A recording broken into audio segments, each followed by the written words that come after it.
흔히 레지던스라고 하는 생활형 숙박시설 많이 들어보셨죠? 요즘 이런 생활형 숙박시설에 대한 규제 강화가 뜨거운 이슈로 떠올랐습니다. 생활형 숙박시설은 무엇이고 또 어떤 문제가 야기되고 있는지 키워드 이슈에서 알아봅니다. 생활형 숙박시설은 개인에게 분양되는 형태의 숙박시설을 말합니다. 호텔처럼 단기 임대가 가능해 숙박업으로도 운영할 수 있고 취사가 가능해서 주거가 가능한 곳이기도 합니다. 주택이 아닌 숙박시설로 허가받지만 장기 투숙이 허용되어 아파트처럼 내부를 설계해 대부분 주거 용도로 분양해 왔는데요. 이런 생활형 숙박시설은 생길 때부터 숙박업이냐 임대업이냐를 두고 논란이 많았습니다. 보건복지부가 부족한 숙박시설을 이유로 법을 개정해서 생활형 숙박업 조항을 추가한 이후로 일반 숙박업과 구분되어 속속 지어지기 시작했는데요.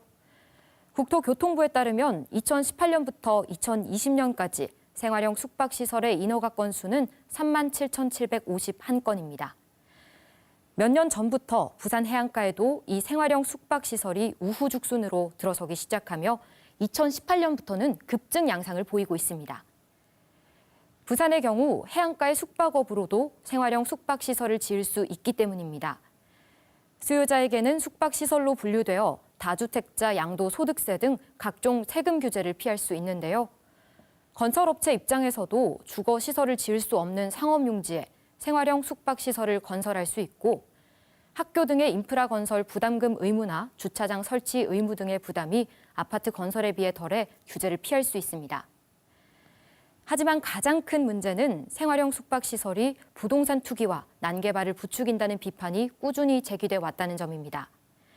특히 해운대 일대와 북항 재개발구역, 송도 해수욕장 일대의 생활형 숙박시설처럼 바다 조망권 사유화에 따른 조망권 침해, 주차 난과 교통체증의 원인이라는 지적도 계속되고 있습니다. 이에 따라 정부가 규제 강화 방침을 새롭게 내놓았습니다. 오는 4월 시행되는 건축법 시행령 등의 개정안인데요. 이 개정안이 시행되면 생활형 숙박시설은 분양 공고를 낼 때 주택 사용 불가와 숙박업 신고가 필요한 시설로 명시해야 하고 주택 사용이 가능한 것처럼 광고하는 경우 허위 과장 광고로 사업자를 고발 조치할 수 있습니다. 숙박시설로 분양받아 아파트처럼 거주하는 편법을 막겠다는 건데요. 문제는 규제 대상에 이미 분양된 생활형 숙박시설도 포함되는 겁니다.